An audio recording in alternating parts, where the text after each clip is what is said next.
Hey, Alexander, how are you? I'm very well. I'm delighted to be again on our show. Interesting week we've just had. Lots of things going on, especially in Europe, with the triumphant visit of our great Caesar, Joe himself. He's been here, triumphal march through the capitals from Cornwall to Brussels to Geneva. But no doubt we'll be discussing that in more detail. And of course, irony is fully intended. All right. Welcome, everybody, to another Friday chat. Let's have a chat about the week that was and the Mm, week ahead. Spartan Warrior Queen is in the mm, house. How are you doing, Spartan Warrior Queen? Our great moderator, we have Valies, who I mm, believe is also in the house. Yes, Valies is mm. here, and she opened it up with a $20 super chat. Another Wow. great moderator. And we have GEC812 from Australia moderating as well. Thank you very much to all of you for helping us out on the Mm. live stream. And it is good to have you all joining us. Spartan Warrior Queen, we missed you. Hope you're doing well. Let's see. Nicosia is in the house. Ukraine is in the house. Alexander, Kicktown is with us as well. Alexander, let's do our show. Let's take Mm. questions. Mm. Let's talk about what's going on in the news, in the Mm. geopolitical news. We'll be taking questions from the live stream. We'll go to the super chats as well. And we'll just have a chat about what's going on in the world. It was quite a week. What are your first thoughts, Alexander?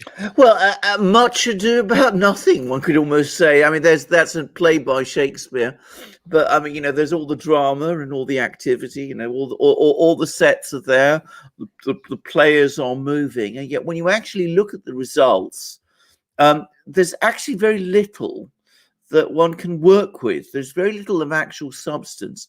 There was this statement about the fact that nuclear war cannot be won and must not be fought. By the way, it's now been confirmed that it was the Russians who actually drew up that statement that was published at the Geneva summit, which is just an absolutely bland statement about reopening a dialogue on strategic weapons. So that originated with Moscow. The foreign ministry in Russia has confirmed that. For the rest, very understated, very low key. We had a series of meetings. This was all built up that there was going to be these meetings between the president, Joe Biden, and his European allies. Well, first of all, not just the European allies, but we had the G7, and that, of course, includes Japan, but also India and South Africa and South Korea were all invited, and they sent representatives. But again, nothing very much came out of it, a word salad, effectively, of a communique, and an absolute word salad of a new Atlantic Charter declaration. Then we had another, frankly, very bewildering and rather uncertain meetings between the president and the European Union and NATO, which is all intended, I think, to show that the United States is back, that the West is back, and all of that, but it wasn't really very convincing. And then, of course, we had the final dramatic finale, which was the meeting with Putin in Geneva, which, as I said, turned out to be incredibly low key in some ways, with a press conference that's very difficult to make much sense of, at least the Biden part of it. And already you're starting to see some criticisms starting to emerge, especially in the British media, but also in the US too. So it was all very strange and very low key. All of this happening against the background of the president's domestic agenda starting to run into the ground. So we see logjam in Congress. He's starting to struggle to get his policies through Congress. His poll ratings are starting to dip. And on top of all of that, the first murmurings from the Fed that they might have to raise interest rates at some point. They're not quite saying when, but it's beginning to look as if this is all beginning to sort of turn. So it's just odd week because, as I said, a lot of things happened. There was a lot of activity, but not really very much action. There were an awful lot of words, but it's difficult to know what those words actually mean. I think we can take away a few things. I mean, Ukraine's NATO membership is now firmly in the bottom drawer, where it will probably be forgotten. So Ukraine is basically being cut off. I don't think anybody's surprised about that. There's mumbled words which might suggest that a Syrian pullout, a pullout of US troops from Syria, is on the cards at some point. But I think that's going to be bitterly resisted, and it's not a done thing. And that's just about all. That's just about all. That sums it up. All right, guys, hit that like button on your way in, and let's get to some of the questions here in the live stream and the super chats as well. Kieran coming in with a 20 € super chat. Thank you very much for that. We appreciate it. And Hunger comes in with a super chat. For the sake of fairness, how does Trump's Helsinki summit compare to Biden's? Where not a lot was accomplished with Putin as well. Well, that's true, except, of course, that I've heard that Trump came to the summit in Helsinki with a much more detailed and creative agenda. I mean, what he was looking to do at Helsinki was he really did want to get the strategic arms talks restarted. And he was also looking at moving beyond the sanctions wall towards some serious economic cooperation. This is a big issue for Trump. He really wanted to start getting American companies investing in Russia, partly, I'm sure, in order to balance Chinese investments that are going there. And of course, Trump, who is a businessman, looked at Russia as a huge business opportunity. Very little real American investment in Russia, and so many opportunities for it. I mean, it's, from an American point of view, it's an economy that bears some resemblance to the American, in that it's also an economy, a self-sufficient economy, as the US economy is, organized and operating on a continental scale. So from an American point of view, it's an economy that is, to some extent, a little like their own. And it's got huge natural resources, which, you know, the American businesses and American companies might have been interested. It's got a lot of high technology, which they might be interested in too. So he was quite keen on all of that. But his problem was not that he didn't come with a set of ideas to Helsinki. And it was not that Putin wasn't receptive to those ideas. And if you look at the documents that came out of the Helsinki summit, there was actually a pathway to move forward. It was that it was all wrecked, because on the very day that the summit was taking place, Mueller was busy indicting Russians that he was said were responsible for hacking the DNC computers. That indictment, by the way, is today widely seen as an embarrassment and is largely accepted as being completely based on no real facts. And of course, the whole story of the summit, of the Helsinki summit, was misrepresented and continues to be misrepresented as a total disgrace. So you had one summit which was a real attempt to move things forward, but which was wrecked. And you have another summit, which is, as I said, an appearance of activity, but no very great action, which of course is being talked up by parts of the media as, you know, the great inflection point, the great breakthrough, the moment when the Jedi Knight stood up to the evil emperor. I mean, that kind of story. So they're very different summits, actually. All right, guys, 10% off Real News down below to the Duran shop. Real quick, Alexander, this mug with the US flag is awesome. It is. I completely. I love the flag. Totally do. It really looks nice. Totally agree. Totally agree. Looks great. By the way, guys, in about an hour after we finish this stream, in an hour after this stream ends, we will have another video up. It is with me, Alexander, and Robert Barnes as well. And we discuss the summit. We discuss Russia's advanced weapons and the summit that took place on the sidelines. Yeah. It's a fascinating discussion between the three of us. And that's going to go up an hour after this stream ends, about an hour and a half after this stream ends. We're going to have that video as well. So make sure you look for Robert Barnes' channel with Viva Frey on Locals, and join our Locals community as well. We put our videos, but you guys can also share your content as well on our Locals. Alexander, I'm going to go through the live stream you have any thing to add? I'm going to get some questions No, from the live stream as well. one very, very quick point, because of course you're quite right, and this is the point that we discussed in this program with Robert Barnes, because there were actually two summits going on simultaneously. There is the summit between Putin and Biden, which, as I said, is all show and no substance, and then there are the ongoing talks that have been going on between the two militaries, which is what we discuss in that summit, in that program, and that's been going on for some time now. It basically resumed in April. And it's now accelerating because the militaries on both sides are becoming increasingly worried that the situation has been getting out of control. But go to that discussion and you'll see what we say. That'll be up after this live stream. In about an hour after this live stream, we'll have that video up. Ralph says Biden promised to rebuild Libya 3 times. He did promise Libya a lot. Absolutely. Somehow he's got Libya on his brain. Isn't that interesting? Yeah, I tell you why, because we've been given this story, and I've heard that it is in fact true, that he actually opposed the war in Libya, and he ran up against Hillary Clinton over it, and apparently the two had a row. It wasn't because he was averse to regime change wars or things of that kind, but his point was at the time that the United States was involved in all sorts of conflicts around the world, in Afghanistan, in Iraq, in Syria, and alongside the Pentagon was apparently also opposed to the intervention in Libya. He said, you know, let's try and finish the wars we've got before we start another one. And of course, Hillary Clinton and Obama overrode him. And I think he feels in some strange way that this was his great moment, one moment when he did something which has turned out to be right. So I think that's probably why he has Libya a bit on the brain.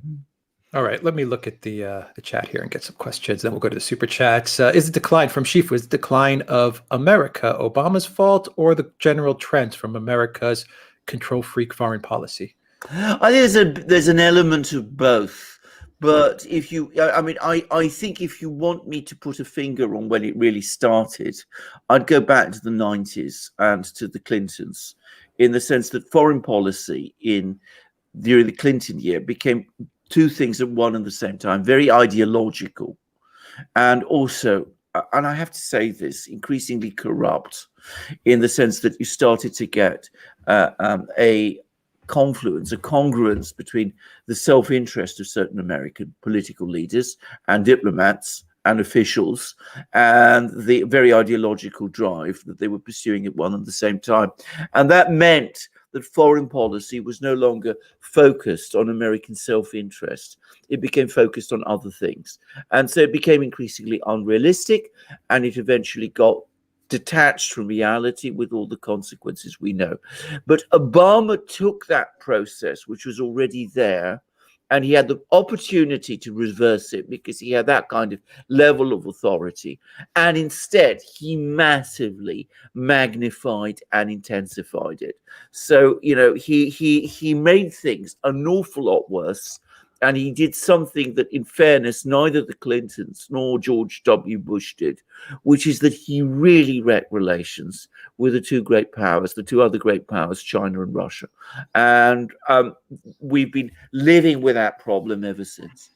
Right. All right. From Just Be Kind. Will there be a phone in? Not today. Most likely Monday. I know you're traveling, Alexander, but we'll see if we have a good connection for a Monday. We'll see. Monitor. But you know, I mean, we can't promise it because, as I said, I am traveling on Monday, and it may not be easy. But if it's not Monday, it'll be the week after. But absolutely, we'll do what we can. We'll have videos going up like crazy as well, as we always do. But we'll see how things go as Alexander's on the road. Yeah. On the road. Let's see. Let me go here to super chats. I saw a super chat come in from Ken. The foolish ambition of mankind was stopped by God at the Tower of Babel when he confused their language. Kamala is an anagram of Malaka. That's interesting. I never thought of that. I never thought of that. That's so true. Malaka is a Greek word. It could be translated as idiot or imbecile. Sometimes it's bad, sometimes it's not. Depends. I mean, yes, I know. But I mean, it's used a lot. It's used a lot. It can be a lot stronger depending on the context than just imbecile. Suffice to say. Yeah, let's see. AJ says the Clinton Foundation was a big grift, pay-to-play scheme. Yeah, I think true. so. That's absolutely true. Yeah, absolutely. That's exactly what it was. Right down to the eastward expansion of NATO, something which the US said it wouldn't do, that George H.W. Bush abided by, that the Clinton administration in its initial years also abided by. And then, of course, began to become, shall we say, in people's interests to expand NATO east. And it happened with all the consequences we see. Okay, let's see. Let's go to Mihangel says, Sky Australia is going to town on Biden's health. Is this a UK proxy or entirely Australia worried about Taiwan and China? I don't know, but I mean, it's not something that you see very much talked about here in Britain. I mean, is Australia worried about China? Oh yes, I think it's very worried about China. I mean, China is because bear something in mind. I mean, a country like Britain, the Europeans, for example, are much less worried about China because China is in another part of the world. Now, the distances between China and Australia may be enormous because the Pacific is huge, but nonetheless, in terms of geography, I mean, they are part of the same neighborhood in a way that, say, for the Europeans, it's not. So the Australians are seriously worried about China. And given how worried they are about China, they are, of course, worried about what's going on in Washington and the fact that we've discussed this before. There seems to be a very weak center in Washington at this time. So the Australians have been led into a confrontation with China, a very angry and assertive China, and they expect and need a strong US to back them up in that. And if that's not there, well, of course they've got cause to be worried. All right, Glenn, new member to the Duran community. Welcome, Glenn. Thank you very much for that. Let's see here. I'm just going through the live stream, Alexander, to see if there's a. Will America fight Australia until the last Australian? That's interesting. Well, I have to say. Let me rephrase it. Well, would America? How far is America's support for Australia? How far does it go? Well, nobody knows. This is the great problem. Nobody knows anything about how far America can be relied upon now to back its allies. In the old days, during the Cold War, Europeans were pretty confident that if they found themselves in a serious confrontation with the Soviets, they would have America at their back. I mean, there were American troops stationed in Europe. American relations with the Europeans were very close in those days. There was a genuine community of solidarity between the Europeans and the Americans on both sides of the Atlantic. But in those days, the leaderships, both of Europe and the United States, were reliable. They were strong. Isn't the case anymore. So the Europeans are not sure at the moment how far American resolve will go. And the same, of course, applies trebly so with countries in Asia. Would the United States really fight China to defend Taiwan, for example? Would it really resist China in the South China Sea? Would it really, what steps would it really take to defend a country like Australia? Nobody's completely sure. All right. Is the UK forming a new Quad grouping? Well, I haven't heard about this, but what I will say is this, and I've just done a program about this. The British are I think, getting increasingly nervous about the United States' about the whole direction of travel. I mean, they see an administration in Washington, a Biden administration, which they expected would be very favorable and sympathetic to them, unlike that of Trump. And what they're finding instead is that it is actually hostile, and they are very, very unnerved by the summit that just took place between Biden and Putin, because, of course, the British have been leading the charge against Putin. And they are, I think, extremely nervous about all of this. And the proof of that is that for the first time in ages, the British Foreign Secretary, Dominic Raab, picked up the telephone and called Sergei Lavrov in Russia. And he was absolutely chewed out. I mean, if you read the Russian Foreign Ministry's readout of the entire conversation, I mean, Lavrov really absolutely threw the book at Raab, and you've got to actually read the readout to believe it. And I've discussed this all in a program in my channel. So if the British are desperately looking for friends in Europe, it would make total sense. And Poland, Romania, the Baltic states all spring to mind.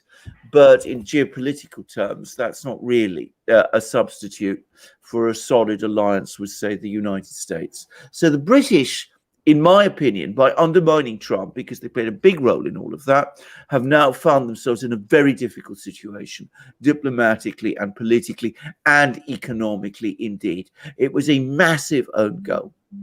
Yeah, that's a big mistake. All right, Glenn says, Alex, I heard your opinion on Canada's Bill C-10. Does Alexander have one? The censorship, hate speech, online censorship, hate speech, all-encompassing censorship bill. Alexander, do you have any opinion on that bill in Canada? I do have an opinion, and I can explain it very briefly and very shortly. You can just go to Alex's comments about this, and mine are exactly the same as his. The only thing I would add is I'm not in the slightest bit surprised, because, well, we've discussed the situation in Canada many times. So, I mean, I feel exactly the same way about this as Alex does. All right, HG's Super Sticker 78. Thank you very much for that super sticker. We really appreciate it. Super stickers are cool. Michael asks, does Putin really like Trump? I think he actually quite does. It was quite interesting because he had this this interview with NBC, and he went out of his way again to say that Trump was a vivid personality and a colorful personality, and his comments, I thought, were quite warm about Trump. Actually, by contrast, what he was talking about Biden was, that he's stable, predictable, experienced, all those things. But of course, that came across to me as being polite with the person he has to deal with. In a way, he doesn't need to be polite about Trump anymore, because Trump isn't the president. He doesn't need to deal with him. And yet he still goes out of his way to say things about Trump, which I think Trump would be quite pleased to hear. Yeah. I'm going to read you. This is not so much to us, but Sandra is saying this in the live stream. And it's something we haven't covered for various reasons, because we really can't cover it. But we can be careful around. You can give a quick opinion. It's about the next big thing is the Georgia court case. Officials plead the fifth. Arizona's coming along nicely. They're doing the canvases. What do you, real quick, Alexander, all the stuff that's taking place in Arizona and now Georgia, what's the end game here? I am aching to discuss all these cases in detail. And can I just say something? This is something which we really need to develop in our platforms, perhaps locals especially, and with Robert Barnes also, because he's a brilliant lawyer, an absolutely outstanding lawyer. And we need to talk about these cases, and we need to talk about them well and thoroughly. Now, I'm not quite sure where we're going to end up with all of these cases, because, to be straightforward about it, the cases are brought. They're often very well argued, they're very well constructed, and they never seem to work in the end, because courts seem to be extremely resistant to doing things about these cases. But I hope, and perhaps I even expect at some point, that these cases will go well in exactly the way that the viewer suggested. Now, I don't think that can reopen decided things. I'm choosing my words very carefully, but I think if these cases do go well, then they may have an important effect on future outcomes. That's all I'm going to say. And I mean, please do, especially locals, perhaps, because this is something that we do need to talk about in detail, in much more detail than I feel that we can on this platform. So locals, especially, please look us up, because we will be readdressing this issue seriously. As I said, I'm aching to get into the weeds on this. Yeah, there's a lot brewing with the in the Trump camp in general, and Trump Jr. gave a shout out to DeSantis a couple of days ago, and I thought that was interesting as well. Absolutely. And I think they are starting to build a Trump DeSantis connection and bridge, and they're starting to build that up slowly. Don't be surprised if you don't see a big marketing PR push to put both of those gentlemen together in some sort of greater MAGA umbrella. That's the way it's looking. I disagree with you on only one point. I don't think this is happening slowly. I think this is happening extremely fast. Yes. And I not only think that, but I think that we need to start looking beyond 2022, which is, in my opinion, I mean, obviously we mustn't make any assumptions about 2022, but all sorts of things are starting to happen, and they're starting to come together, especially as this ascendancy that was created in 2020 with the new administration, the Democratic Party, and all the rest, as it begins to unravel, which I think it is. And all the political energy is coming from the Republicans. And I mean the Republicans. I don't mean the Mitch McConnell Republicans. I mean the other ones. But again, we need to talk about these things. We need to talk about these a lot more. But this is where going to a place like locals will be liberating. Will be liberating. Yeah, absolutely. Ivan, hi, Alex. Did Russia really hack the U.S. or is it just U.S. propaganda?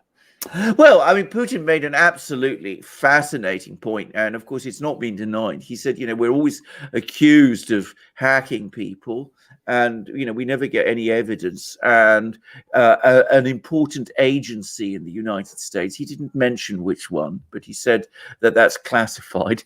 So that begs the question how he knows it. Has reported that the greater number of hacks and things of that kind actually originate in the United States, and I think Canada. I think it was the second one that he mentioned.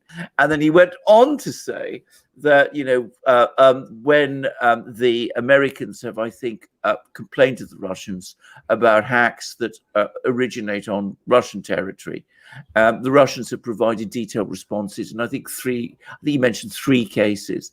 But when the same thing has happened with hacks directed at Russia from the United States, and he mentioned 45 cases, they've had no response at all. So there we go. That's what Putin said. I mean, I really want to make this point. I mean, hacking can take place from many places, and maybe carried out by many people. But when we talk about Russia, we have to understand that there's 145 million Russians. Many of them are highly skilled people with computers. They have some of the world's best computer people. There's certainly people in Russia who are capable of carrying out hacks, and I'm afraid some of them no doubt do. It doesn't follow that the Russian government is behind it.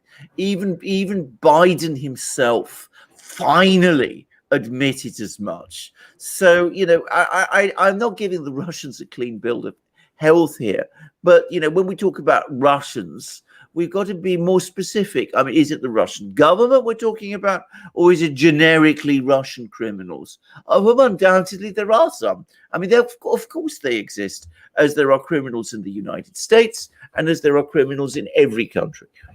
Yeah, that's for sure. Absolutely. Yeah. I agree with that. It could be anybody. We just don't know. We don't know. Just don't. If you're gonna ask for Bitcoin for ransom, and you're hacking the United States, don't leave that Bitcoin in the United States. Well, that whole scenario now is looking very bizarre indeed, and it begs so many questions. And I have to say, I do wonder what that was all about now. I mean, I originally went along with the conventional story. But I mean, I'm after that particular revelation that all these things ended up in California. Well, all I will say is, I mean, you know, my skepticism is blooming like the flowers in June. All right, Marley with the 7.99 super chat. What is your opinion regarding the appearance of Harris to apply herself to anything of substance? Can I just say something, Alexander? I was watching this morning the NBC interview with Harris again with Lester Holt, and her body language when he asked her, "Have you been to the border?" And she's like, "Well, you know, the administration's been there." And he's like, "Well, you haven't been to the border." Her body language was very much like, "Oh, you know, who cares?" I mean, she did this with her hands. She's like, "Well, you know, I haven't been to the border, but I haven't been to Europe either." She just doesn't really care to do all the vice presidential stuff. She kind of wants the position without actually having to do anything, you know? The whole Kamala Harris phenomenon is bizarre to me because, I mean, she's been criticized now for so long about her not going to the border. You would have thought that by now, if she was a politician, any kind of politician. She still hasn't been there. Penny would have dropped and she would have realized that you need to go there. And by the way, that's also true if you're a manager. You're a manager, especially a crisis manager, the thing you have to do is to meet the people who are dealing with the crisis. There is no substitute for engaging with people on the ground. Anybody who's dealt with a crisis will tell you this. I mean, I can tell you this. I've worked with people like that, so I know.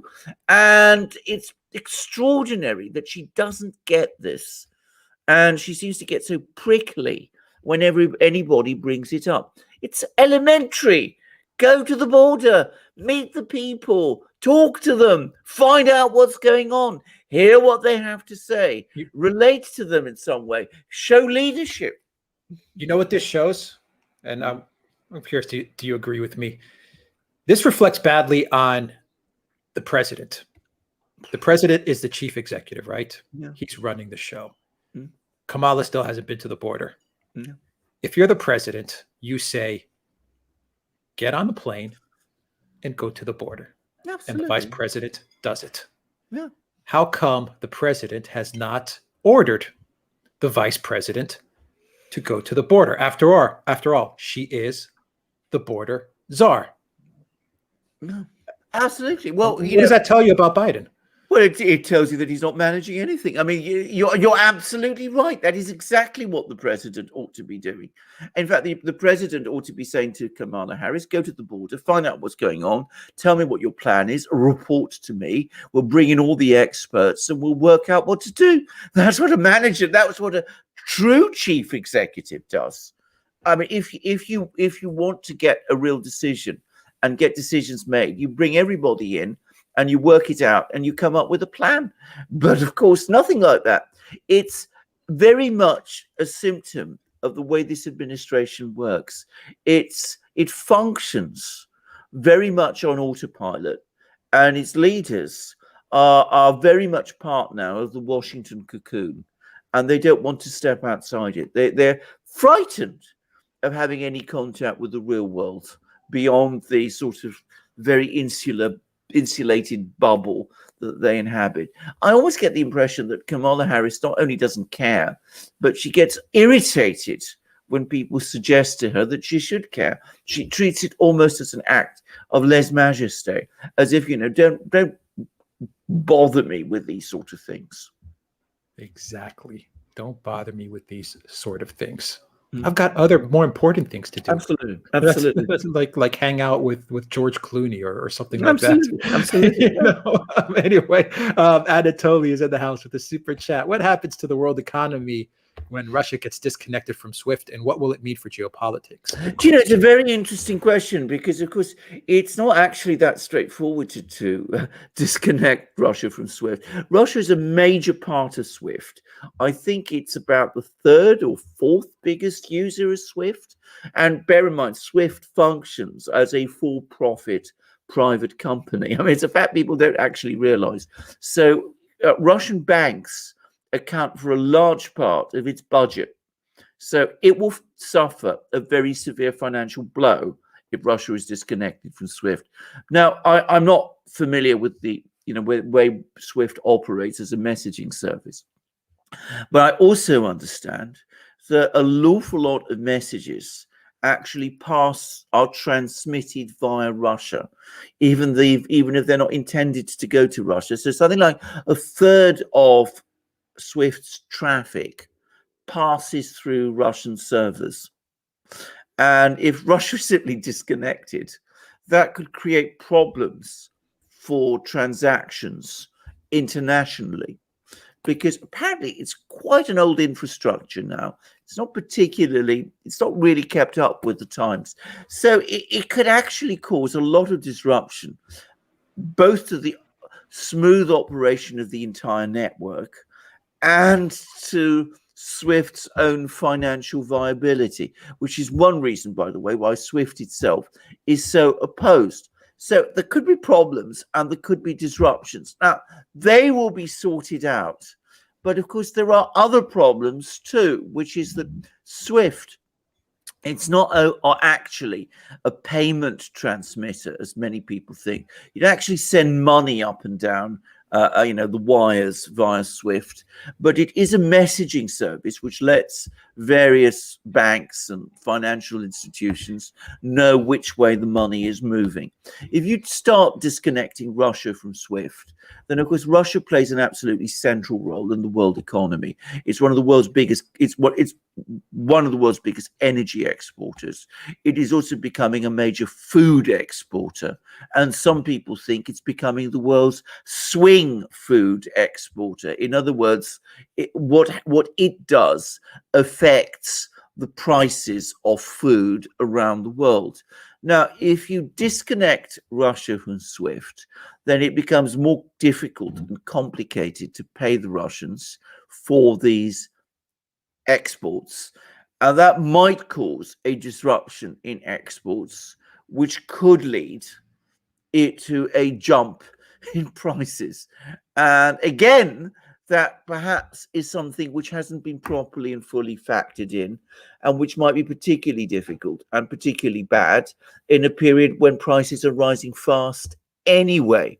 Now, what would happen in practice is that if Russia were disconnected from SWIFT, the Russians have it worked out within their own country. I mean, their banks would fall back on their own systems, their own messaging system, which has now been set up as a backstop in case the country is disconnected from SWIFT. And they would soon sort out direct messaging systems with their foreign customers. So a company in Germany, one of the big energy companies in Germany, for example, which imports Russian gas, will work out systems to both transmit messages directly to Gazprom and to pay Gazprom through banks. I mean, just as used to happen before. So that disruption would probably be sorted out over a space of perhaps a couple of weeks, perhaps a couple of months at most. But there would be quite a lot of chaos in the meantime. And given, as I said, that we're looking at an overall trend in rising prices anyway, if you get a further price spike on top of the inflation that is already happening, well, that price spike might be very destabilizing to the world economy. And it might actually cause prices to go up even more, because it would add to the overall inflation momentum. I'm sorry, I hope that wasn't too dry and complicated an answer to your question, but I think it gives you some idea of what would happen to the international economy if they did in fact try to disconnect Russia from SWIFT, which, by the way, I predict they will. Yeah, if they disconnect Russia from SWIFT, you're also going to have a lot of problems with personal transactions, Absolutely. or small to medium-sized businesses as well. Absolutely. They're going to be essentially just cut off. And what you're going to see, I think, is everything ramping up. Visa, MasterCard, that eventually will also get cut off. And you're just going to have, once again, the separation of of a multipolar world by absolutely, the West and the East, Russia, China, Iran. I don't know who else, and then the rest of the world, and two different systems, two different internets, two different everythings. Absolutely. And a lot of the Russians just gonna, they're gonna go back home. That money's gonna go back to Russia, which is kind of what Putin absolutely wants. It's exactly what Putin wants. I mean, he also insulates Russia from the disruptions of the world economy, which has become a very, very big issue for him. And what you will also find is that in countries around the periphery of Russia, where people depend on working with Russians, I mean, in places like Turkey, for example, Cyprus, Greece to some extent, you're going to start to see more and more people accept Russian payment tools like Mir, the Mir service, which is Russia's equivalent to MasterCard and Visa and all the rest. Just as I've seen in the Far East, by the way, where more and more places like Malaysia, for example, accept Union Pay, which is China's system. But people are talking now about the Great Bifurcation, as it's referred to, the separation of the two great economic blocs, the Eurasian one, Russia, China, perhaps Iran, in fact, before very long, definitely Iran, and the West. And we'll see. Yeah. GEC says the border is a poison chalice for the Democrats. There's no way to win.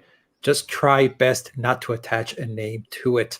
That's an excellent point, actually. Absolutely. They probably don't want to actually have Kamala's face attached to what's going on in the border, so they don't want her to go down there, or they're trying to avoid it as best they can, but they can't avoid it for much longer. That's absolutely true. But of course, it's also, can I just say, a total abdication of government. The point is, if you are the government of a country, you're supposed to deal with these problems, however embarrassing and awkward that might be for you. But this government seems to work on a completely different trajectory. It's not really concerned about problems. It's concerned about appearances. But I mean, the point that's just been made is an entirely right one. And that's the true reason she's not going to the border. She doesn't want to be associated with the mess there, even though she's only, of course, the Tsar who's in charge of it all. Yeah. Or supposedly is. Supposedly. All right. Amrit says on the super chat, Soviet Union defeated Italy and Germany, and in Asia, Japan was beaten by the Soviet Union, Soviet Union and China, as Japan didn't surrender to the atom bomb of the US as the Soviets destroyed Manchuria, as according to Japanese archives released in 2018. I think this is, I'm aware of this, and I know all about this thing from the archives, because I mean, I'm something of a history person anyway. I mean, so I'm aware of this. I think that is an oversimplification of things. I think that the Japanese government had already made a decision some time before that it wanted to end the war, but that it was very, very concerned to try and end the war on what the Japanese saw as acceptable terms, even though there were some people within Japan who realized that the war had to be ended.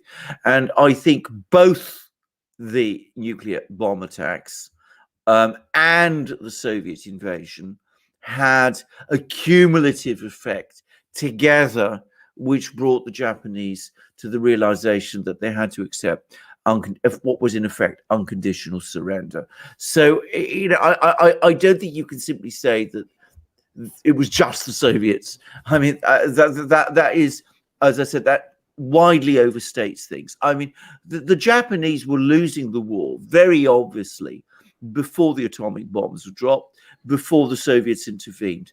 They'd been driven out of most of the Pacific. They had the American fleet walk moving closer to them. There'd been their battle in Okinawa, which they'd lost. I mean, it was all, the situation for Japan was becoming increasingly desperate.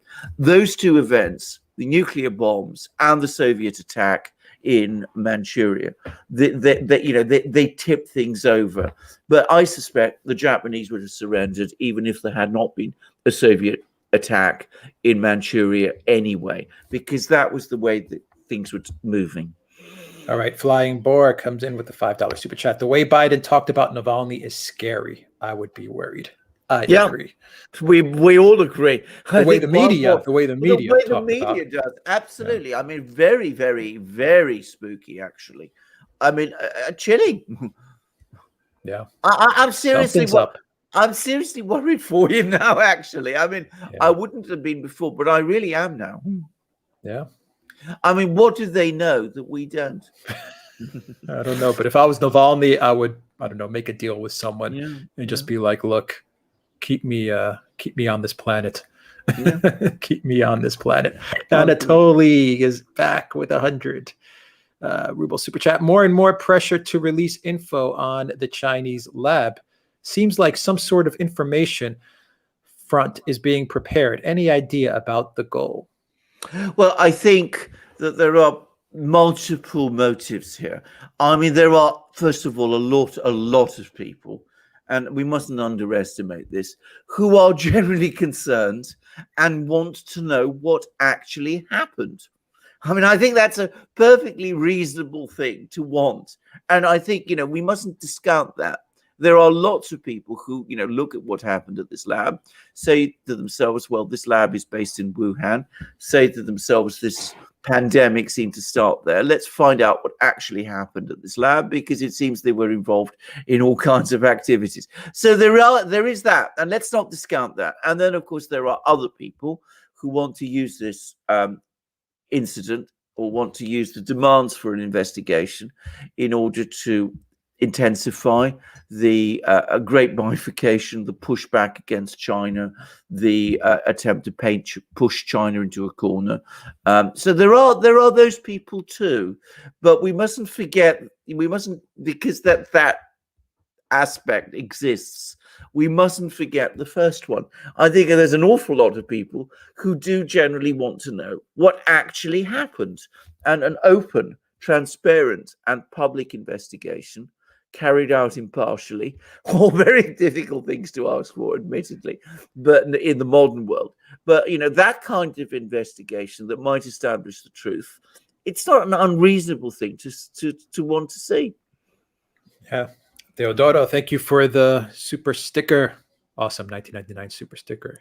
Really cool. Thank you very much for that. Anatoly, on a different note, how is Ghislaine Maxwell doing? Is the trial coming along? Well, the trial is coming along. I mean, she's trying to delay it as much as possible, and she's fighting this case continuously, and she's making endless bail applications. I'm going to repeat again what I've said many times. I think she's taking the wrong approach here. A far better and more sensible approach for her to take from a legal perspective would be to come to some kind of a deal with the prosecution authority. That's what I expected her to do, and I'm a bit worried that she's not doing it, and I wonder why. I mean, is she afraid to do it? Just asking. I mean, I don't know. She's doomed one way or another. Absolutely. That's what I think. She's well, I agree. Yeah. All I would say is, do a proper deal, give all the information. I think we might learn an awful lot about her, what actually was behind her own actions if she did that, and that might, who knows? I'm not saying, but that might even be better for her in itself. But also, it would clear up this situation in a good way, whereas fighting it is simply creating this terrible miasma of doubt and uncertainty and fear and worry, because this thing isn't being sorted out as it should be. So I think both in the public interest and in her own, she needs to do that deal and needs to start talking and telling the truth, finally. Yeah. I would say go, if I was Ghislaine, go scorched earth. Absolutely. Give up everybody. Get the truth out, and whatever's going to happen to you has already been baked in the cake. Exactly. That's my own feeling. That's exactly what's going to happen is going to happen, Ghislaine. So you might as well, make things right as best you can. Correct. You can't really do much, but at least you can, get the truth out there. Exactly. If that counts for anything. Exactly. Yeah. All right. Where are we here? Eugene, $20 super chat. Following Geneva, how will changing U.S. policy towards Russia affect America's war on the Orthodox Church? Can this lead to reversal of U.S. support for the schismatics and, in turn, reconciliation between Constantinople and Moscow? I wish. Question. Excellent question. I wish. First of all, we've got to be very clear about this. I mean, the rapprochement, if you can call it that, which happened in Geneva, is so limited. It is almost insignificant. I mean, it is only at the level of certain very serious technical issues about strategic weapons, but there is no warmth, no real desire on either, or certainly on the part of the US, for a genuine reconciliation with Russia. That is out of the question, politically and ideologically. The hostility now towards Russia is so hardwired that that's not going to change anytime soon.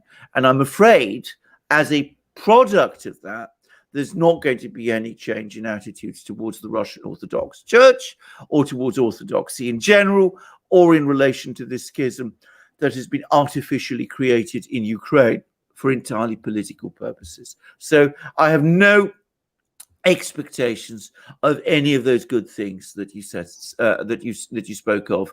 I wish I could answer differently, but I think mine is the realistic answer. Yeah, it's going to take decades for the churches to reconcile. The damage has been done. Damage has been done. Yeah, really bad situation. The Real T says the truth. What are you guys, crazy?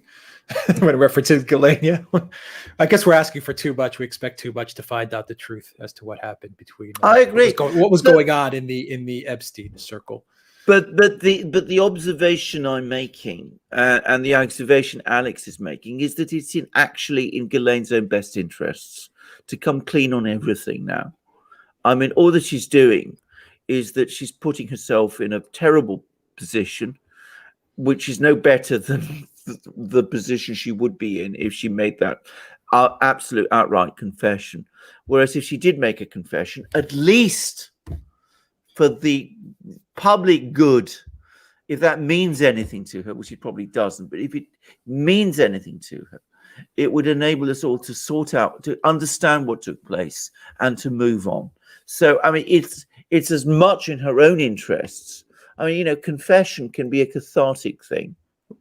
Well, my point is I mean, you've said it many times. Whatever the powers that be, whatever they've decided to do with her, they've decided. Absolutely. Whatever road she takes, that's my point. Absolutely. So, I mean, you might as well just get it all out there, because whatever they're going to do to her, they've already decided. Correct. And we've seen from Epstein, they can get to you wherever you are. Absolutely. So there's what are you going to do? You might as well just get it all out in the open and then sit back, have a good meal, and just wait for whatever your fate is to come. Absolutely. You know, I mean, it's kind of like a Godfather type of movie. You just wait for them to come and you know, do what they're going to do to you. Exactly. Yeah. Let's see. From AD, a 10 euro super chat. Good day. Good day. President Putin said a few days ago that there will be no mandatory shots, but as he was in Geneva, the mayor of Moscow, Sobinin, declares just the opposite. So what is going on there? And not only is it going to happen in Moscow, I predict that it's going to happen pretty much everywhere now in Russia. They're clearly moving in that direction, and I think that the situation in Moscow has been made to be. I'm keep choosing my words extremely carefully again, because we have to be careful because of who's watching, has been made to me in order to have that to make sure that these mandatory shots will come. I think this has been the agenda all along. Now, I know a lot of people want to put up Putin as on some sort of pedestal. I'm utterly realistic about him. I think he's an extremely clever man. I think he's very tough. I think he's very strong. I think he protects Russia's interests in many, many ways. But if you are expecting him to be some kind of libertarian, well, all I can say is straightforwardly, he is not. Yeah, one by one, each country is going to go down. Absolutely. In Britain, I can see it. It'll probably come sometime in the autumn. And again, Boris Johnson says he opposes it, but I'm sure it's coming. Yeah, maybe Russia will hold out a little longer. Maybe Belarus a little longer than Russia. Maybe there'll be some spots in the world here and there that'll hold out, but one by one, they're all going Yeah, to fall. absolutely. Unfortunately. All Absolutely. right. John Stobart, $100 super chat. Ooh, thank you Oh, very dude, much. thank you. Greetings from El Paso, Texas. Enjoy your work. Thank you very much from the great state of Texas. We have a lot of good Duran gear with the Texas flag as well. Also a beautiful flag. A Absolutely. beautiful flag there. A lot of stuff going down in Texas too, Alexander. They're making moves against the Biden White House. They're asserting their liberty in Texas. Absolutely, and they're taking the lead in many of these court cases that we talked about, and that is very interesting. And given the way in which they have been criticized for doing so, I think it's very good, brave of them to continue doing it, and it speaks an awful lot about the nature of the state. Actually, that it always has that toughness, if you like, that it just won't be intimidated from taking a position on something it believes in strongly. So good for Texas. Yeah. Anatoly wants to know, unlikely, but what if Joe pardons Maxwell? Oof. That would be a very that would say a lot. An awful lot. Would say an awful lot. I'm afraid I don't believe that, not for 1 microsecond. I think he's not going to do that for his own sake. She would still meet the same fate. Absolutely. She's not going to, no matter what she does, she's not going to be able to escape what they have planned for her. That's my own opinion. On the contrary, I would say it might actually bring on the day. It might bring it on even faster. Yeah. From Mark Hewitt, this is a great one. How long before one of Biden's 16 sites is hacked? What are these 16 sites? I mean, this is the other thing I would love to know. And as I said, I mean, I've mentioned this in several places now. I mean, that whole thing was absolutely idiotic. I mean, what is he exactly saying? Is he telling Putin, well, these are the 16 sites you mustn't hack? But if you hack anything else, which isn't one of these 16 sites, well, that's okay. I'm not bothered. I mean, you can hack whatever you like, but not these 16 sites. I'll tell you what the 16 sites are. I'll tell you. The swimming pool where he confronted Corn Pop, the place he got vanilla ice cream, maybe Hunter's art gallery or art studio, maybe the computer shop where Hunter left his laptops. I don't know. I know. Maybe all these places. But absolutely. But again, I mean, it bewilders me that nobody has pointed out the complete absurdity of that list. I mean, the Russians, by the way, I mean, they haven't exactly done that, but they very pointedly said that they did not give such a list back to the Americans. I mean, that it doesn't make any kind of sense at all. I mean, either a government carrying out a hack on another country is an act of war and a terrible thing, or it's not. I mean, you start saying, you can hack me in some things, but not others. I These 16 places, a country of nearly 400 million people, a huge country like the United States, but just don't hack these 16 places. Everything else, hack away. Go away, hack away. I mean, it's so weird. Mad Mike says the DNC server, maybe Hillary's basement where the server is. Well, indeed. You don't want to hack that.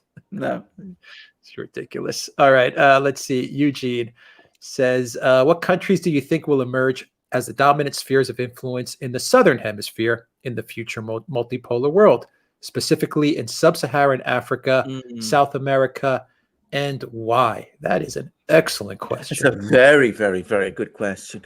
Well, let's talk about Africa. I mean, it seems to me that there's two potentially big powers in Africa. One is South Africa.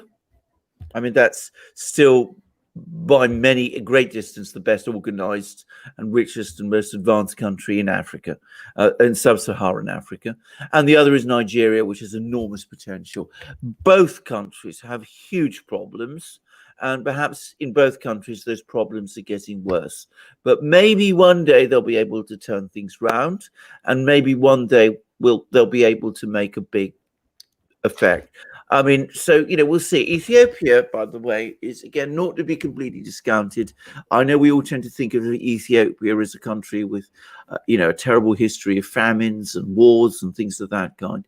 But again, it's a country with enormous potential if it can get itself sorted and organized. But, that's for the future. That's Africa.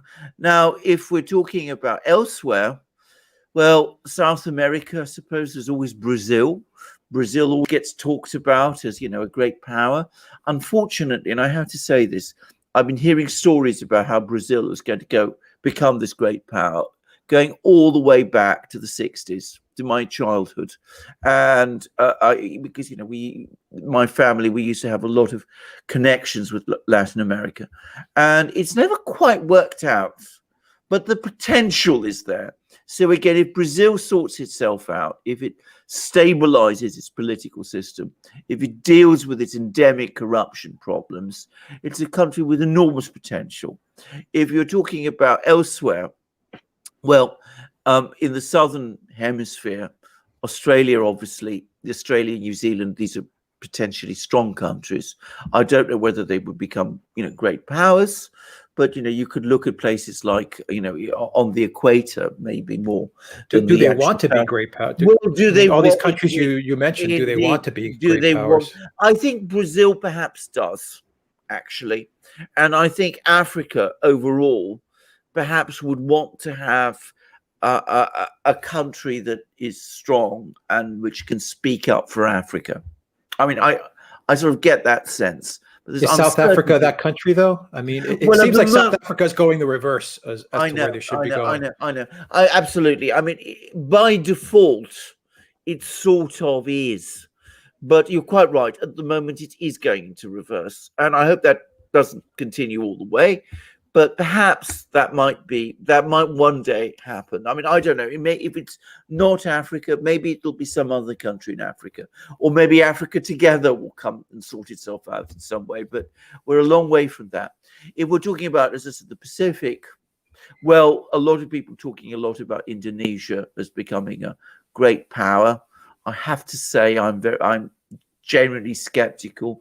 The GDP in nominal terms looks very high, but again, people who know the country tell me it's got enormous problems and that they're far from confident that they're sorted. So we'll see. It's not south of the equator, but of course, India also is a country which is perhaps of all the countries at the moment, which is not a great power. It is the most likely to become one. So we'll see. Yeah. What are your thoughts on Mexico?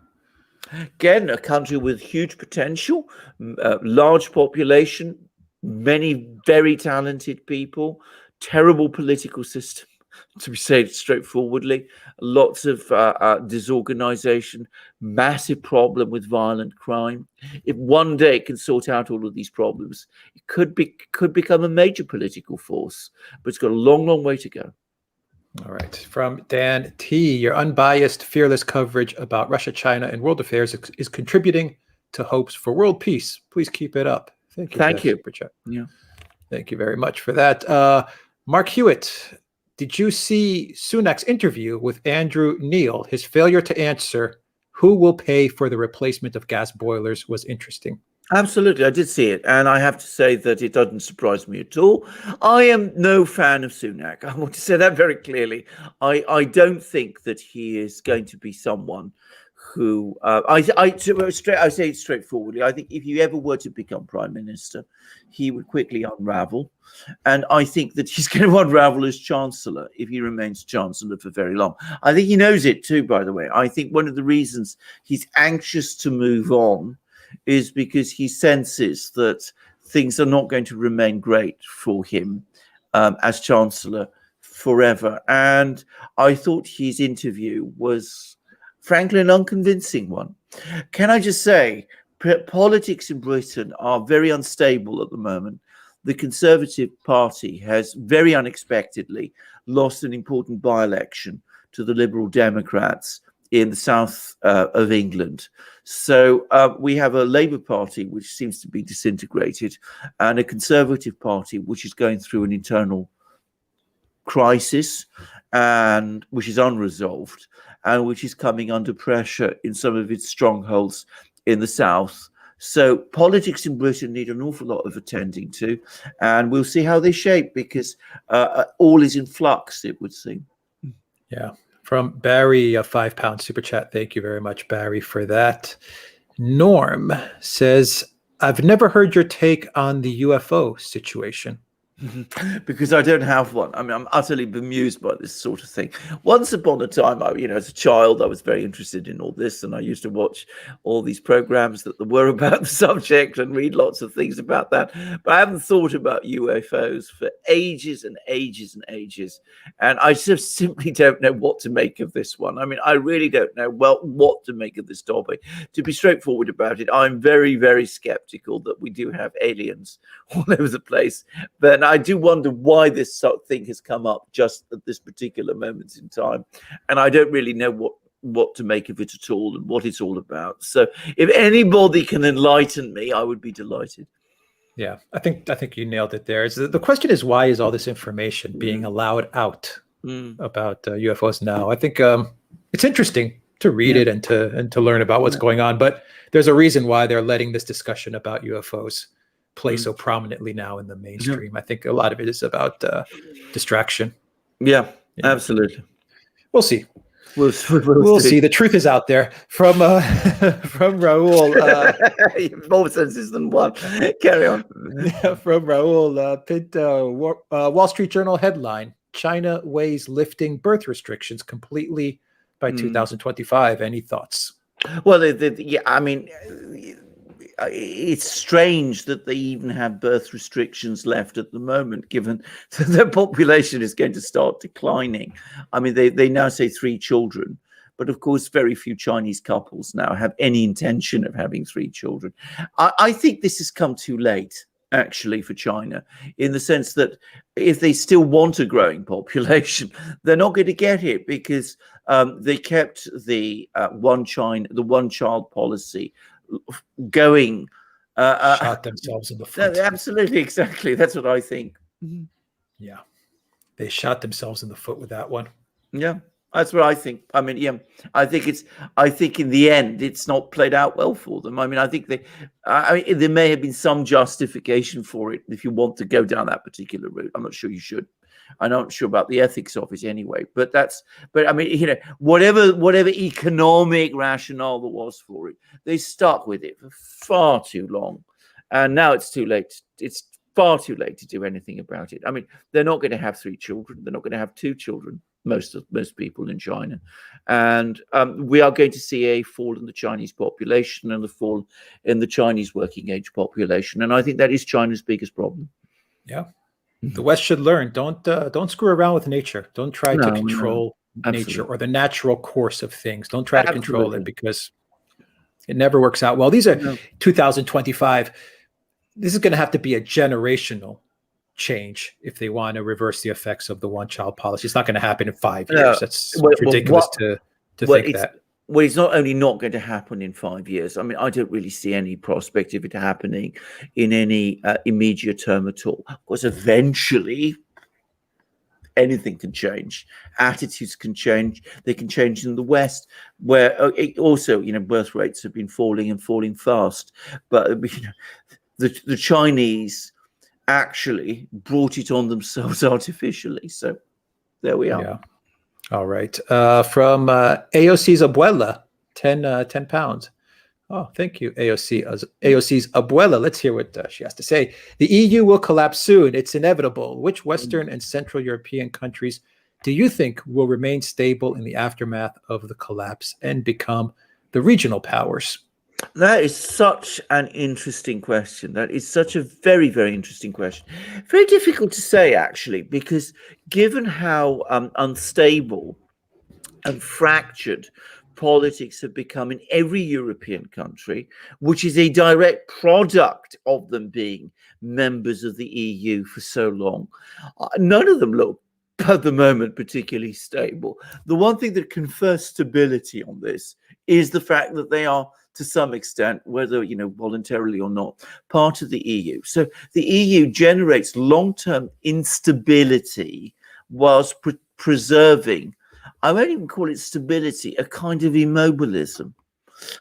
And you see the trend particularly strongly in Germany. I mean, I can remember way back in the 80s, there were three strong parties in Germany. There was the CDU-CSU, the Union group, which used to get around 40 to 45% of the vote. And then there was the SPD, which got usually a little less. It used to get around 40% of the vote. And then there was the FDP, the Liberal Party, which is the swing party, which would get around 10 to 15% of the vote. And that was a very stable political structure. And it's completely fallen apart. Now you get lots of parties. The union, the CDU-CSU is polling 20-25%, and that's considered strong. The SPD sunk to about 13%. The Greens are hovering around, just under 20%, sometimes a bit more, sometimes a bit less. There's the AfD, which is also sort of 13 to 20%, depending on. Anyway, the point is, you don't have a single political core. And the same is true everywhere else. It's true in Italy. It's true in France. It's true in Spain, where we just did a program about Spain. Everywhere, the political system has essentially fractured. So if the EU breaks down, and I completely agree with our viewer, I think it is only a matter of time. What will expose is the extraordinary instability that it has created in all of these countries. Now, I hope and expect and believe that at that point, when these countries have to make their own decisions, they don't delegate everything to Brussels. They will start having to be, their governments will have to start becoming accountable to their people. At that point, you will start to see a new politics emerge, perhaps around new political groups, perhaps with real political leaders. But it'll be a very long and complicated process. And I have absolutely no way of saying which country will come out of it first. I think Germany would be profoundly traumatized if the EU were to collapse. It would severely shake Germany's own self-conception of itself as being a European Germany, a Germany anchored in a European system.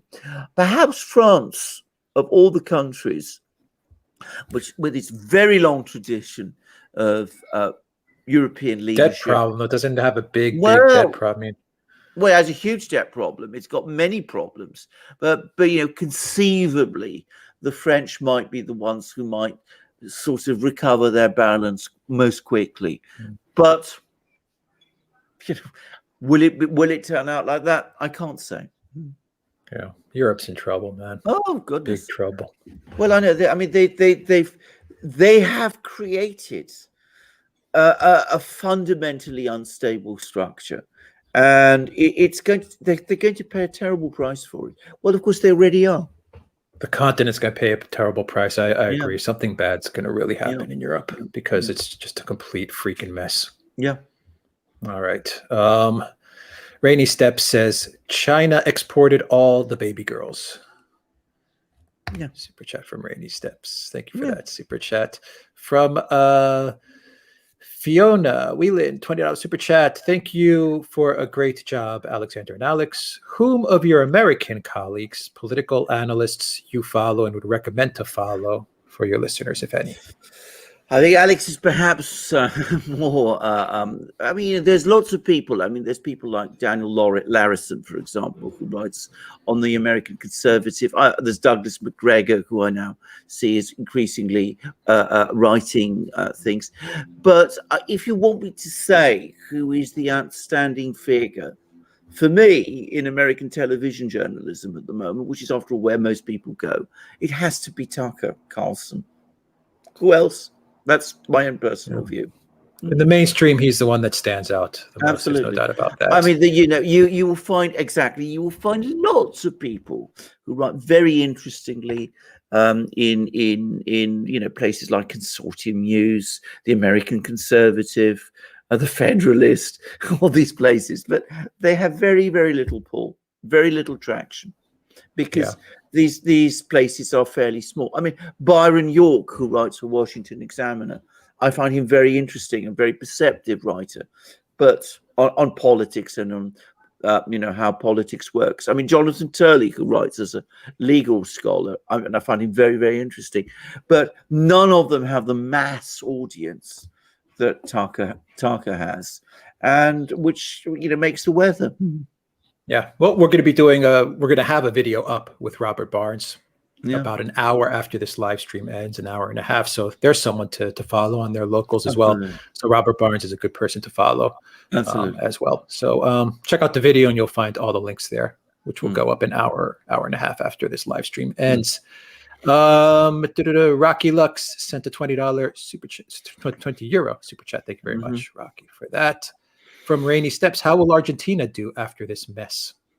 Well, again, a country with enormous potential, enormously rich agricultural land, lots of natural resources, highly educated population, should do extremely well. Again, the political system has been unstable for as long as I can remember and very polarized. But, if things sort themselves out, then Argentina should do extremely well. It should be a major exporter. It should be in a dynamic and very, very well run, a very powerful country. People who've been to Buenos Aires, I never have done, tell me it's one of the most exciting and wonderful cities in the world. So, of course, Argentina should do well. And maybe it will. But, of course, it cannot be emphasized too strongly. In order for a country to succeed, it needs both to be stable, politically stable, which also means, by the way, economically stable, and it needs to have strong leadership. It doesn't need to have a genius leading it, but it does need to have somebody who is a personality, who is generally accountable to the people of the country, who is interested in their affairs, who is concerned for them, and who is responsible to them. If you can work all that out and achieve political and economic stability, then there's no reason why a country like Argentina can't do great things. Yeah. From Eugene, a 10-pound super chat. South America looks as if it's trending in a left-wing, nationalist, anti-imperialist direction. Thoughts on that and how that will affect U.S. hegemony? Also, opinion on the Nesbol winning Peru election. We're covering South America. We're saying the same thing about South America that you're saying, Eugene Alexander. Exactly. The only slight query I have, and we've been getting now feedback from people in South America, including people who are, definitely, I would say, from what I've been able to work out on the left, is that they're not quite sure that it is an anti-imperialist thing at the moment, in the sense that many of the people who are voting for particular parties or who are protesting are definitely anti-imperialist in their own feelings. But one does get the sense sometimes that some of these ideas that are circulating seem to be closer to those that you would expect from the progressive wing, inverted commas, of the Democratic Party, than seem to be really adapted to the politics of South Americans themselves. And so I think as a general thing, what you say is absolutely true. There is now a clear swing to the left, at least in Spanish South America. We've seen elections in Chile and Bolivia and Peru, which have been won by the left. And of course, the left won the elections in Argentina. And in the case of Argentina, I think it's clearly an anti-globalist government that has, which is rather an anti-globalist movement that took force there. And we see protests in Colombia too, but I think it's still very much a work in progress. We still don't know quite how it's going to turn out and whether it really would be a break with the globalist system. I'm so far unconvinced, and I'm not sure. But we'll see. Certainly in South America, things are happening, and it's not getting anywhere near enough attention. Yeah, I got an email from someone in Colombia, Alexander. We should do a follow-up, but they sent me a lot of links with legal firms which are funded by George Soros, which in turn are funding many of the protest groups. Well, exactly. So, Soros has also got his eye on South America. At least in the case of Colombia, it looks like he's funding a lot of the groups that are protesting. I'm not at all surprised, because I come back to what we were saying on our program. So many of the things that are coming out of these protests in Colombia are just not the kind of things I would expect protesters in Colombia to be interested in. They are much closer to the kind of issues that we saw during the protests in the United States last year. Again, I'm choosing my words extremely carefully, but it's almost as if you could transfer the one set of slogans that you were hearing in places like Portland, and you suddenly hear them in the streets of Bogota. And is this really reflective of conditions in Bogota and Colombia and places in South America, where they have massive problems and a complex history that's completely different? Yeah. All right. From Rainy Steps says, here, I don't want you to think that I'm cheap, sending a $13.99 super chat. Thank you very much, Rainy Steps, for that. We certainly yes. would never think no, such a thing. No, never. Sandra joined Locals. Awesome. Thank you, Sandra, for joining our Locals community. Rocky with a $10 super chat. The poisoning of Litvenko was with polonium-210, and polonium-210 was also found in the body and clothing of Arafat. Could you please comment on this remarkable concurrence of events? Isn't it? It was a very, very interesting fact. Now, I'm going to say this. I did a big study. I was actually asked by Consortium News, when it was led by Robert Parry, to actually look into this. And one of the things I discovered, which is very interesting, is that this idea that polonium is only produced in Russia is simply not true. And that, in fact, it's not only not just produced in Russia, it's produced in many countries around the world, including in Britain, incidentally, and that it's not particularly expensive, and that it's been used as a murder weapon on many occasions and by many people, and including by intelligence agencies. So there was no reason to think that the Russians were behind the Litvinenko polonium poisoning, because the only actual evidence, other than the fact that Litvinenko himself was a Russian, that actually linked it to Russia was ultimately the assumption that many people had that polonium was in fact sourced from there, and that was discredited during the Litvinenko inquest. And of course, the fact that the same substance may have been used, I want to stress may, because there's never been a proper investigation of the circumstances of Arafat's death, but it looks highly likely, to coin a phrase, that he was murdered, and that he was murdered with polonium poisoning. The fact that, as I said, it seems as if the same substance may have been used to murder Arafat does beg an awful lot of questions. Now, I am not going to point fingers. I mean, this is one of the things that really annoys me when Western governments come along and do that, and they say that it's highly likely that, Moscow did this and Moscow did that. I'm not going to engage in highly likelies when I simply and truly and honestly don't know. I mean, Arafat had lots of people who were opposed to him. There were people, no doubt, within Israeli intelligence who were disapproving of him, but he had many, many Arab enemies also, including many enemies within the Palestinian community.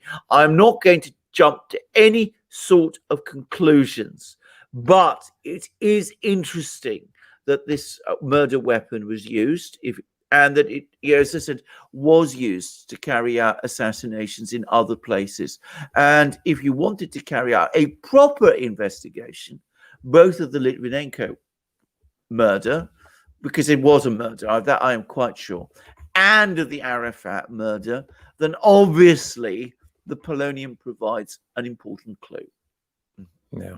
AOC's Abuela wants to know, which Orthodox YouTube channels do you follow? I don't. The only one I have is of my local church, where I watch their services. That's the Church of Saint Sophia in London. So that's the one I follow. It's just to follow church services. I have read a certain amount of Orthodox material. But if you want me to say who is the most important Orthodox thinker for me, and the person whose books I follow most closely, it is Dostoevsky, the Russian writer. And I think that one of the things that many Westerners perhaps who read his novels don't understand is that they are profoundly Christian and profoundly Orthodox, and they're written very much from the perspective of an Orthodox Christian. In fact, to an Orthodox Christian, that is obvious, and it always puzzles me that Western writers don't see this. Yeah. Antonio Gutierrez re-elected as UN Secretary General. That just came in. What a surprise. Second term. What a surprise. Yeah. Christopher Steele was up to his armpits in the Litvenko affair. Absolutely. He was the person who put together all the evidence. Incredible. Incredible. Yeah. Yeah. Go ahead. He was the one who provided the secret file that was passed to the judge at the public inquiry, which said that it was the Russians who did it. I mean, it's quite amazing. It's now, by the way, been denied. It's been alleged that it wasn't, in fact, Christopher Steele, but of course it was, and it's been confirmed as much for such a long time that I don't think there's any doubt about it. So it was in fact Christopher Steele, who was at that time still a serving MI6 officer, who, as I said, compiled all the material that pointed the finger at Moscow. Oh, it can't be coincidence, Alexander. This can't be coincidence that it's always the same people. Oh, absolutely. Of course it's not. And of course it's important to stress that we've never seen this evidence because it's classified. What are the chances, though, that Christopher Steele was involved in this, and then what, 10 years later, 15 years later, he's involved in the dossier? I mean, come on now. Quoting Joe Biden, come on, man.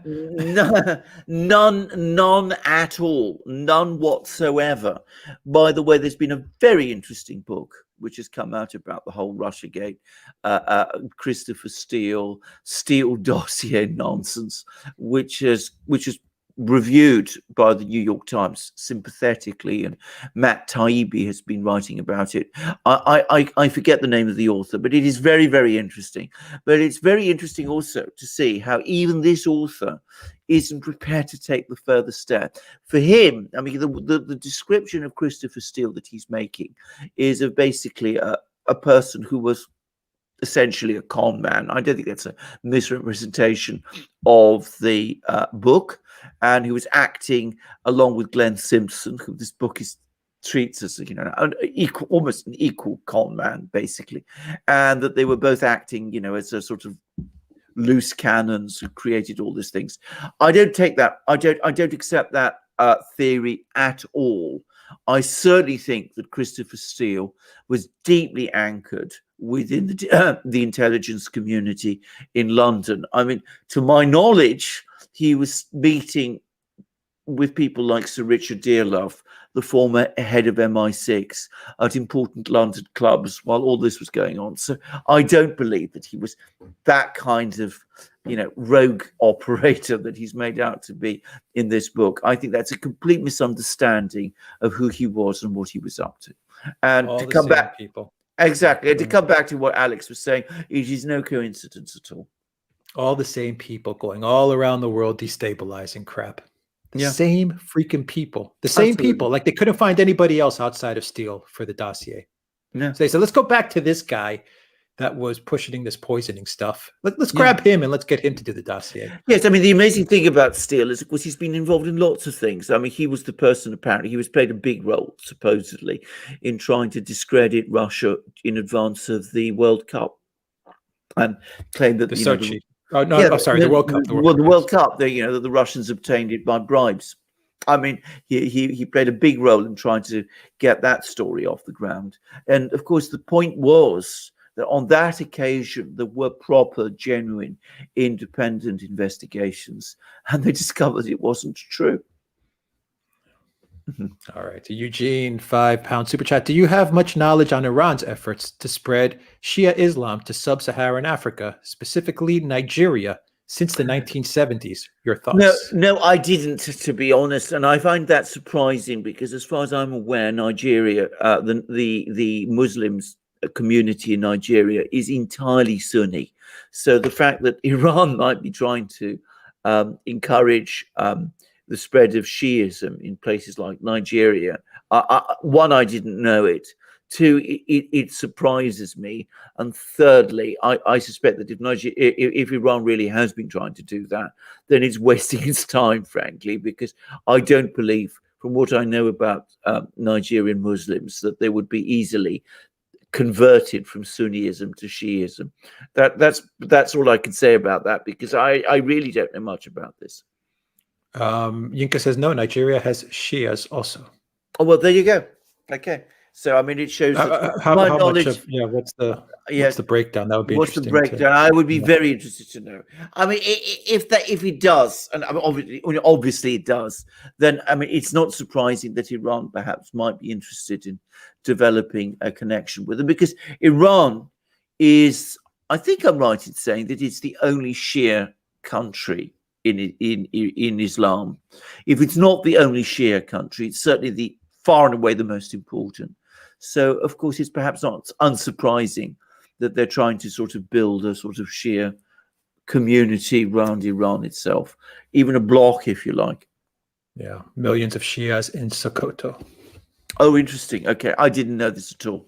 I have to say. Sokoto, of course, being a major Muslim Islamic center, as I well remember, and there was, and I think I'm right in saying that the leadership of the Muslims in Sokoto is a very influential across Nigeria. Yeah. All right. From Brando Commando, would love to hear your thoughts on GB News. They've only been around for a week, and people are already trying to get them canceled. Love to see Twitter and the BBC say they're beyond unbiased. Well, indeed, quite so. I mean, let's give this thing time. I mean, they're still at their very early stages. They're finding their way. I don't see why we shouldn't give them time to work themselves out. I mean, why always go back to saying that go back to the BBC? It's not as if the BBC is perfect. I think this is a perfectly valid, good venture. Let's give it time and see how it does. I mean, at the moment, I mean, I've not seen anything that I found particularly remarkable in their coverage, but they do have some very strong people, and maybe they'll be able to achieve something effective.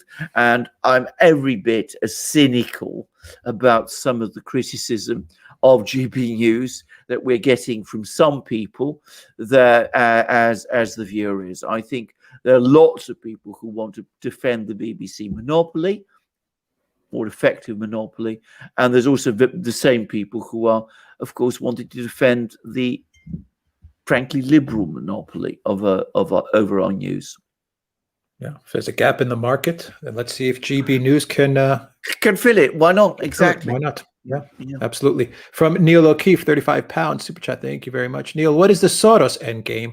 Chaos for profit or creating anarchy for pleasure?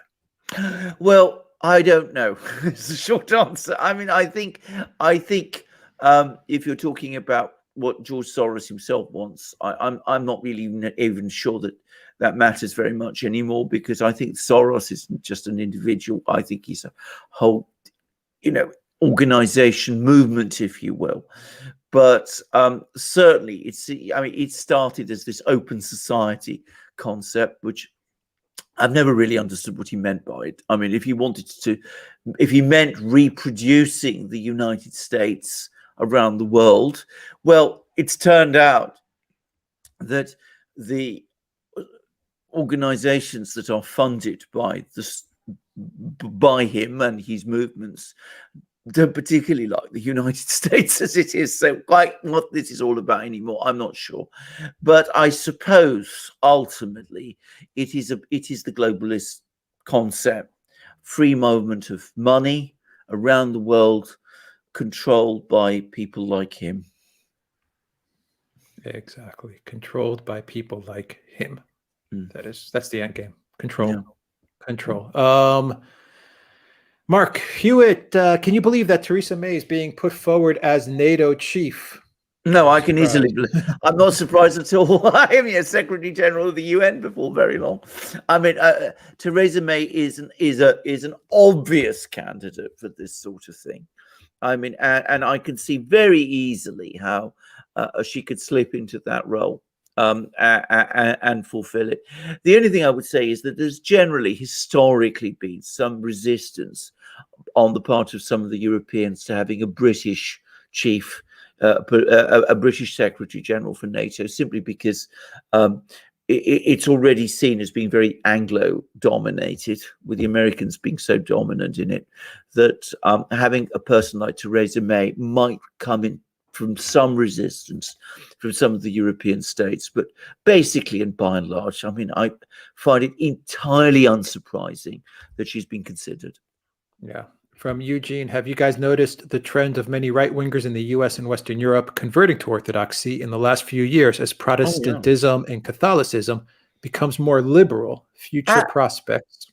Absolutely. I mean, isn't that man, was he Bob Dreher, who's been very interested in Orthodoxy? But you see this a lot. You also see this, by the way, in Britain, in the conservative wing of the Anglican Church, that there's growing interests there in Orthodoxy and its message. And I suspect this will grow. I mean, I don't think it will grow to huge dimensions, but I think there is a genuine interest in Orthodoxy. My local Anglican church, which is on the conservative wing of Anglicanism, I noticed that they now have a Russian icon in there, within the church itself. So, I fully expect that to happen. Yeah. Yeah. All right. So we'll go. Want to go for till what time is it now? Want to go till for another 10 minutes, Alexander? Yeah, 9 minutes? Why not? Absolutely. Finish out the hour. Yeah, let's do it. Let's do it. We'll finish out the hour, and we'll get our weekend started, and we'll get some more videos up, of course. From Raul Pinto, at the Euro 2020, we have England, Wales, and Belgium taking the knee. Do they seriously understand the take the knee movement in the U.S.? We all in the U.S. are having a hearty laugh at them. No, they don't. That's a good point. And the answer is they don't, and it's imported. And it does show, incidentally, the extent to which the US still dominates our perceptions, because, of course, this is something that relates to a particular internal crisis in the US. And it's interesting how it's immediately internationalized and exported everywhere to Europe. And I agree, by the way. I think it's ridiculous. I don't think it's just ridiculous. I personally find it, I think offensive is perhaps not too much of a misdescription of my feelings, actually. I mean, bending the knee to what exactly? Just play the game. Whatever happened to just playing the sport? Whatever happened to just playing the music or acting in the movie? Whatever happened to that? Why do you have to drag politics or taking the knee or any of that stuff into it? Exactly. If countries like Britain and Belgium and France and the rest want to get to grips with the legacy of their empires and what they did to the world, well, that would be an entirely good thing. But that's not what this is about. What it's actually doing, it seems to me, is the opposite. It's basically saying, if you bend the knee, well, we don't really need to worry about the empires anymore and what they did, because that's all in the past. What is now is that we bend the knee, and all these horrid people who are on the right, and people like Russians and Chinese, they don't. And that proves how virtuous we are and how bad they are. So, I mean, I thoroughly dislike it, and I don't think it has any role, exactly as Alex says, in any kind of football game. But I find the whole phenomenon deeply distasteful. Yeah. Eugene, £5 super chat. Brazil election looks to be a heated showdown between Bolsonaro and Lula. Who do you think will win? Is chaos expected? And military coup if Lula wins? No, I don't think we're going to get a military coup in Brazil. But I think the tide is starting to look like it might be moving in Lula's favor. But look, I am not an expert, again, on the internal politics of Brazil. And it seems to me that Lula is not the political force that he was 10 years ago. And Bolsonaro, by contrast, does seem to have a lot of momentum behind him. I'm not going to try and guess, because I just don't know enough. And I'm not close enough to events in Brazil to be able to say, but it is a titanic shift. The only thing that makes me think that Lula may have the edge is what we were talking about before, about there being a general trend in South America towards the left. But of course, Brazil is different from the rest of South America. First of all, it's so much bigger. And secondly, of course, it's Portuguese. Yeah. Or at least its culture is Portuguese, its language is Portuguese. And that makes it different from the Spanish speaking nations of the rest of South America. Big election, very important election. Oh, it's going to be a huge election. Yeah. From Amrit, Russia, Italy, and Eastern European football teams didn't take the knee. Hope Italy wins 4 World Cups and €1. Quadrature. Forza Italia. A great history of football. Yeah, absolutely. Yeah, and good for them for not taking the knee. Well, I mean, as I said, I don't like it. I think it should stop, and I think it should stop now. Actually, I think it's not. I think it's most unattractive. Yeah. All right. Let's see where else we are here. Let's see. Anatoly, Mr. Blair is making quite a comeback. He's by far more influential than any politician in the world, and at the center of many huge international rackets. What mission was he given by the globalists? Well, first of all, was Blair given? I hope that he's not the most influential politician in the world. We would be in very serious trouble if he was. But I would say this. I mean, he has achieved an extraordinary public rehabilitation here in Britain, which I think the British population do not share in whatsoever. Now, in terms of his own interests, obviously, it's quite clear why he's there, and he's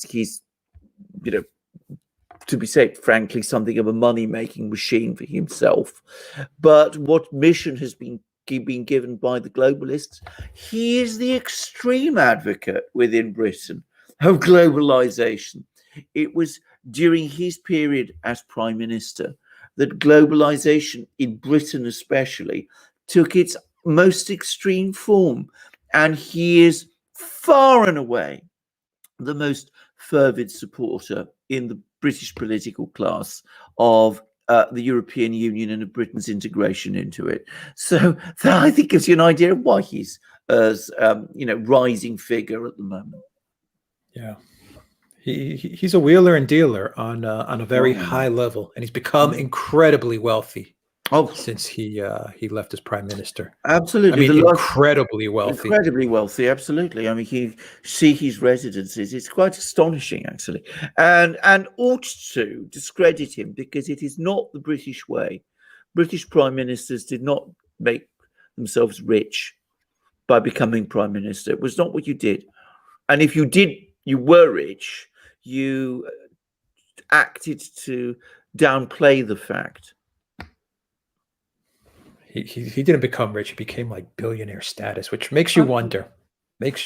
How did he get all that? Why was he given all that money? And I think now he was given all that money and all that power, and they're calling him back into the office and saying, okay, you got all of this after you left prime minister. Now it's time for you to do what we need you to do. Absolutely. And as I said, and it is very ugly. Yeah. All right. We got everything. All the chats, all the super chats. Got a lot of good questions from the live stream as well. We got Zarael in the house. We've got GEC in the house, Valley S, and of course Spartan Warrior Queen helping us out, moderating everything, and just really, really doing great work for the community, and we really appreciate it. And let's see. I think that's everything. That's everything looking right now to see if we have anything else. Alexander, very quick. What are you looking at the week ahead? It's a good question, actually, because of course we've had all the moves now happen on the chessboard with the various summit meetings, and they've all been played out. And now it's as if we're just going to wait and see what comes. And I'm going to make a guess, actually. I think the focus is going to move back towards the US and towards the playing out of Biden's domestic agenda, and whether or not that is going to be able to move forward. or what the political reaction is going to be. The US always remains interesting. And we had this period, this sort of brief period, when it looked like Biden was this unstoppable force. I talk about Biden, I don't mean the man himself. I think we all know what I mean. But, you know, the sort of Democratic tide was moving. And now, perhaps even more quickly than many expected, on the contrary, it seems to be ebbing.